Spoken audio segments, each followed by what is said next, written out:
आज हम लोग कक्षा 10 की केमिस्ट्री की क्लास में पढ़ेंगे अपघटन या वियोजन अभिक्रियाएं।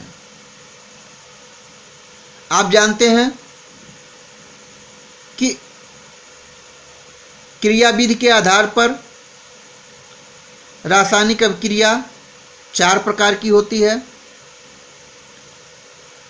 पहला योगात्मक अभिक्रिया, दूसरा अपघटन या वियोजन अभिक्रिया, तीसरा विस्थापन अभिक्रिया और चौथा द्विविस्थापन अभिक्रिया। हम लोगों ने इससे पहले वाली वीडियो में योगात्मक अभिक्रिया के बारे में पढ़ा था। आपको बता दें कि अपघटन अभिक्रिया योगात्मक अभिक्रिया की विपरीत अभिक्रिया है। योगात्मक अभिक्रिया में क्या होता था कि योगात्मक अभिक्रिया में 2 या 2 से अधिक अभिकारक मिलकर केवल एक उत्पाद बनाते थे, ठीक है। जबकि अपघटन या वियोजन अभिक्रिया में एक अभिकारक टूटकर 2 या 2 से अधिक उत्पाद बनाता है। आपको बता दें कि अपघटन अभिक्रिया होने के लिए ऊर्जा की आवश्यकता होती है, यानी बिना ऊर्जा के अपघटन अभिक्रिया संभव नहीं है। अब ये ऊर्जा किस प्रकार की होती है? तो ये ऊर्जा 3 प्रकार की हो सकती है। पहला ताप ऊर्जा या ऊष्मा, दूसरा विद्युत ऊर्जा और तीसरा प्रकाश ऊर्जा। अतः हम कह सकते हैं कि अपघटन अभिक्रिया एक ऊष्मा शोषी अभिक्रिया है।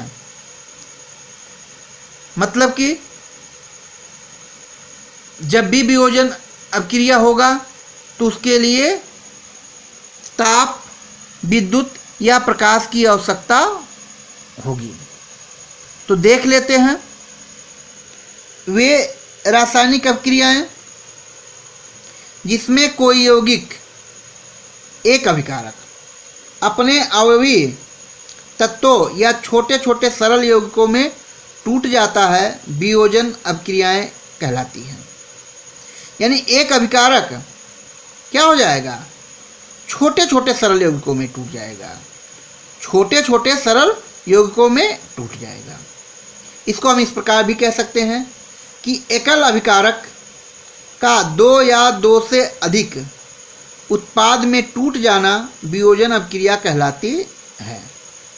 फिर से देख लीजिए, एकल अभिकारक का 2 या 2 से अधिक उत्पाद में टूट जाना वियोजन अभिक्रिया कहलाती है। ये अभिक्रियाएं ऊष्मा शोषी अभिक्रियाएं हैं। अतः वियोजन अभिक्रिया के लिए ताप, विद्युत या प्रकाश की आवश्यकता होती है। ये 3 प्रकार की होती हैं। यानी अपघटन अभिक्रियाएं क्या होती हैं? 3 प्रकार की होती हैं। अब कौन कौन सी होती हैं? ताप अपघटन, विद्युत अपघटन और प्रकाश अपघटन। अगर हम इनकी परिभाषा करना चाहें तो कि ताप के प्रभाव से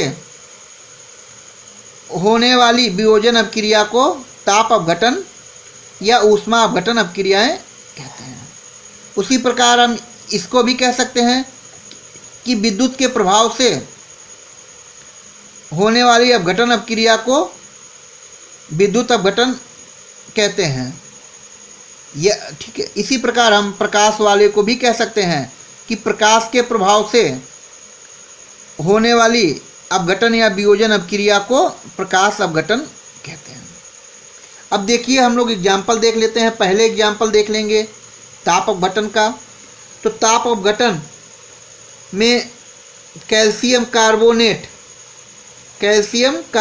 CaCO3 जो कि सॉलिड है, अगर इसको गर्म करेंगे तो ये आपका हो जाएगा CaO + CO2, यानी कैल्शियम कार्बोनेट का ऊष्मा के प्रभाव से क्या हो गया? अपघटन हो गया और ये किस में टूट गया? CaO मतलब कैल्शियम ऑक्साइड में टूट गया और CO2 कार्बन डाइऑक्साइड में।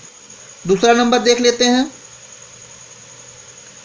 2FeSO4 सॉलिड स्टेट है जो कि ऊष्मा के प्रभाव से टूट जाता है। Fe2O3 plus SO2 plus SO3। हम देखते हैं कि पहले अभिक्रिया में